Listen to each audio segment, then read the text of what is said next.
Telangana BJP నేతలు మూసీ బాట పట్టారు. రాత్రి మూసీ పరివాహక ప్రాంతాల్లో బస్తీ నిద్ర చేశారు.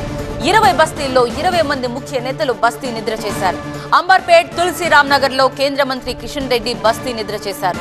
చైతన్యపురిలో ఎంపీ ఈటెల రాజేందర్ బస్తీ నిద్ర చేశారు. ఇక మలక్పేట్, శాలివాహన్ నగర్ లో డాక్టర్ లక్ష్మణ్ బస్తీ నిద్ర చేశారు. ఇలా మొత్తం 20 బస్తీల్లో 20 మంది బీజేపీ ముఖ్య నేతలు బస్తీ నిద్ర చేశారు. పేదల ఇళ్లు కూలిస్తే ఊరుకునేది లేదంటూ బీజేపీ నేతలు ఇండైరెక్ట్ గా కాదు డైరెక్ట్ గానే హెచ్చరిస్తున్నట్టుగా సమాచారం.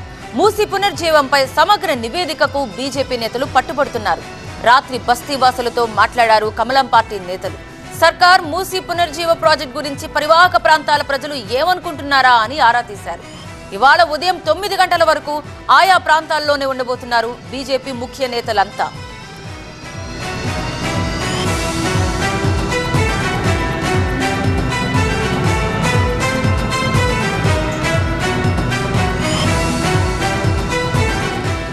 మీరు చూస్తున్నారు అంబర్పేట్ లో బస్తీ నిద్ర చేస్తున్నారు కిషన్ రెడ్డి. ఇక ఓల్డ్ మలక్పేట్ లో డాక్టర్ లక్ష్మణ్ నిద్రిస్తున్న దృశ్యం మనకు కనిపిస్తోంది. ఇక ఇటు ఎల్బీ నగర్ లో Etela Rajender MP, BJP MP Etela Rajender బస్తీ నిద్ర కార్యక్రమ దృశ్యాలు ఇవి. ఇలా బీజేపీ ముఖ్య నేతలంతా 20 బస్తీల్లో 20 ముఖ్య నేతలు ఇలా బస్తీ నిద్ర కార్యక్రమం చేశారు.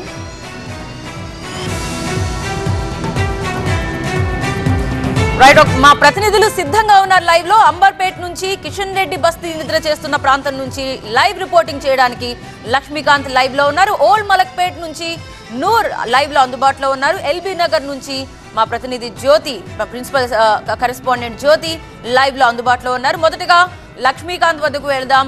లక్ష్మీకాంత్, ఇప్పుడు ప్రస్తుతం ఆయన రాత్రి నుంచి కూడా బస్తీ నిద్ర చేశారు.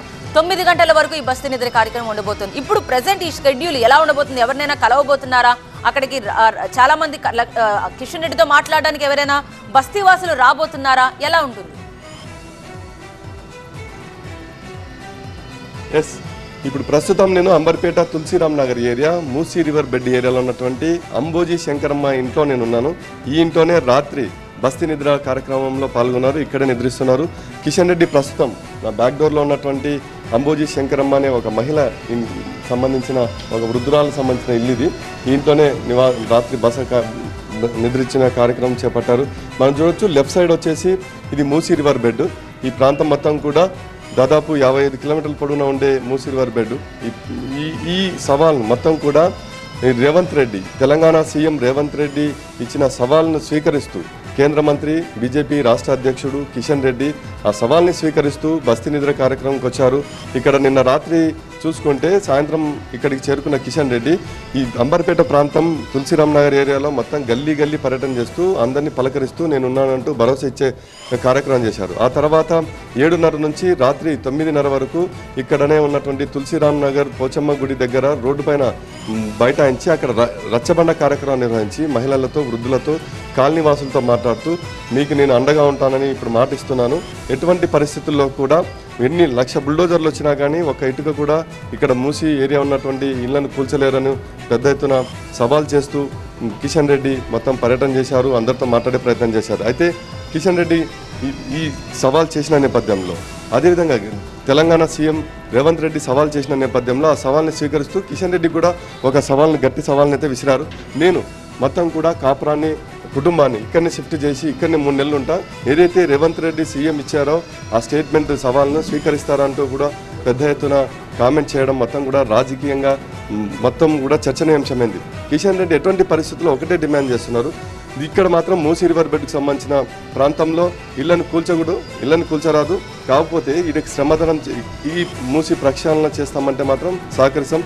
ఏదైతే ఇళ్లను కూల్చకుండా రిటైనింగ్ వాల్ను నిర్మించాలి. అదేవిధంగా దీనికి సంబంధించిన డెవలప్మెంట్ ఏదైతే చేస్తారో ప్రభుత్వానికి దాంట్లో నా శాలరీ మొత్తం కూడా ఇస్తూ ఈ ప్రాంతంలో నివాసం ఉంటున్న వారందరూ కూడా, మూసీ రివర్ బెడ్లో ఉన్న అందరూ కూడా ఒక రోజు అంటే వారం రోజుల పాటు వేతనం మొత్తం కూడా ఇస్తాం, అలాగే శ్రమదానం కూడా చేస్తాం అంటూ కామెంట్స్ చేయడం మొత్తం కూడా ఇప్పుడు రాజకీయంగా మొత్తం హాట్గా మారిన పరిస్థితి ఉంది. కిషన్ రెడ్డితో మాట్లాడే ప్రయత్నం చేద్దాం.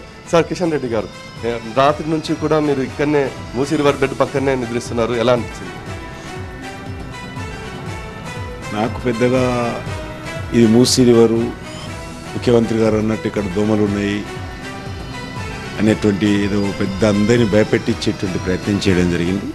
ఇక్కడ ఉన్నటువంటి ప్రజలు వాళ్ళకు ఉన్నంతలో వాళ్ళు సంతోషంగా ఉన్నారు. ఇది ఒక ఉద్యమంలాగా మేము తీసుకున్నప్పటికీ కూడా ఇది ఏ రకమైనటువంటి పెద్ద ఇబ్బందిగా లేదు. ప్రజలు కూడా చాలా మరి ఉత్సాహంగా ఈ కార్యక్రమంలో పాల్గొన్నారు. వాళ్ళు రాత్రి వాళ్ళ కుటుంబ సభ్యులతో కానీ ఇక్కడ నుంచి చుట్టుపక్కల ఉన్నటువంటి కుటుంబ సభ్యులతో కలిసి మాట్లాడుతున్నప్పుడు వాళ్ళలో ఉన్నటువంటి ఆవేదన, బాధ వర్ణనాతీతం. వాళ్ళు ఒక భయానకమైనటువంటి పరిస్థితుల్లో స్వయంగా ముఖ్యమంత్రి గారి భయపెట్టియడంతో ఇక్కడ ఉన్నటువంటి ప్రజలు ఏమి చేయాలో దిక్కుతోచని పరిస్థితులు ఉన్నారు. కాబట్టి ఇప్పటికైనా ప్రభుత్వము మరి పునరాలోచన చేయాల్సిందిగా నేను TV9 ద్వారా ముఖ్యమంత్రి గారిని కోరుతాను. కిషన్ రెడ్డి గారు, మీరు ఒక విషయం చెప్పండి. మీరు ఒక కేంద్ర మంత్రి, బీజేపీ రాష్ట్ర అధ్యక్షులు కూడా. అయితే ఈ ప్రాంతంలో మీరు ఒక సవాల్ చేశారు. ఎటువంటి పరిస్థితుల్లో రేవంత్ రెడ్డి చేసిన కామెంట్స్ ఏవైతేనో 3 నెలల పాటు ఎవరైనా ఉంటే ఈ ప్రాజెక్ట్ని విరమించుకుంటానని, మేము సవాల్ని స్వీకరిస్తాను, కుటుంబాన్ని మొత్తం కూడా ఇక్కడ షిఫ్ట్ చేసి ఉంటానని అంటున్నారు. ఇదంతా కూడా ఇప్పుడు మొత్తం సెన్సేషనల్గా మారింది, హాట్గా మారింది. ఇది వాస్తవమేనా? This possible? 100%. ఈ ప్రజల కంటే మాకు ఎక్కువ ఉంటుంది చెప్పండి. ఇప్పుడు ప్రాజెక్టు ప్రజలకు ఇబ్బంది కాకుండా నిర్మాణం చేయడానికి అవకాశం ఉన్నప్పుడు, ఈ పేద ప్రజల ఇల్లు కూల్చేయకుండా మూసి సుందరీకరణ పునర్జీవనం చేయడానికి అవకాశం ఉన్నప్పుడు, మరి ఇన్ని వేల మంది కుటుంబాలు రోడ్డున పడకుండా ప్రత్యామ్నాయం లేదు మనకు. ఈ ఇల్లు కూలగొడితే తప్ప మనం పునర్జీవనం చేయనప్పుడు అదొక ఆలోచన చేయాల్సిన విషయం. కానీ ఆ రకంగా ఇల్లు కూల్చకుండానే, ఈ పేదవాడి పొట్ట కొట్టకుండానే, పేదవాడి నీడనిచ్చేటువంటి ఇల్లు కూలగొట్టకుండానే ప్రాజెక్టు నిర్మాణం చేయడానికి అవకాశం ఉన్నప్పుడు, ఆ రకమైనటువంటి ఆర్థిక పరిస్థితి కూడా ఇప్పుడు మన రాష్ట్రంలో లేనప్పుడు అప్పులు చేసి గొప్పలకు పోయి పేదల ఇల్లు కూల్చాల్సిన అవసరం లేదని నా భావన. ఓకే కిషన్ రెడ్డి గారు, థ్యాంక్ యూ. ఇది కదా తాజా సిచ్యువేషన్. మొత్తం ఏదైతే కిషన్ రెడ్డి ఎలాంటి పరిస్థితుల్లో కూడా మూసీ ప్రక్షాళనకు మేము వ్యతిరేకం కాదు, కానీ ఇక్కడ ఈ పేదల నివాసం ఉంటున్న మూసీ రివర్ బెడ్ ఉంటుందండి ఈ ప్రాంతం ప్రజల ఇళ్లను ఎటువంటి పరిస్థితుల్లో కూల్చకూడదన్నదే ప్రధాన డిమాండ్. దీనిపైన CM Revanth Reddy and team మొత్తం కూడా పునరాలోచించాలన్నది కోరుతున్నట్లుగా కిషన్ రెడ్డి చెప్తున్నారు. రైట్. మరొకసారి మీ వద్దకు వస్తాం. థ్యాంక్ యూ లక్ష్మీ, ఇప్పటివరకు అప్డేట్స్ అందించినందుకు.